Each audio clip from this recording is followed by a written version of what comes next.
What is it that defines manhood? I ask myself. I mean, with all this fatherlessness throughout our nation, do we even think about the effects of it? We have young teens running rampant in the streets at night, ready to die for a game, give their life in a fight. I said, we have young teens running rampant in the streets at night, ready to die for a gang and give their life in a fight.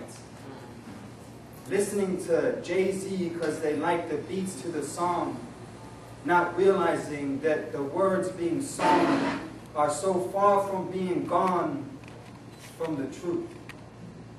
And therein lies the problem. Our minds are being so clouded by media and TV that people start to lose their identity. Lil Wayne, Nas, Eminem, and Jay-Z are individually a direct representation of envy, pride, and jealousy. The lust of the eyes, the lust of the flesh, and the pride of life. Come on, brother. Come on. If you let your child listen to them, you might as well give them a knife. That's right. Because you're killing them with poison that goes deep into the soul, and you're partnering with the enemy to accomplish his goal. That's right. Now, you might be saying, well, it's just a song. But after a short while, the song that was just a song became a lifestyle. We have young teens running rampant in the streets at night, ready to die for a game and give their life in a fight. You see, there's been an attack on the family. And I might point out, especially the men. Yes, sir. As I'm looking back at it, when did it begin? What began real subtle and really slow. But after a few years, oh boy, did it grow. And where were the Christians? Listen, we let this happen.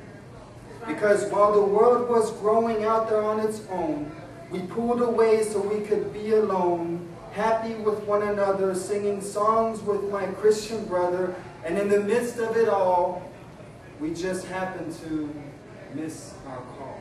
Come on. We were supposed to be salt and light. To a dying world that is stuck in chains, giving them hope for their tears and their pains. We are carriers of something so special that can set people free, bind the brokenhearted, and heal the institution of family.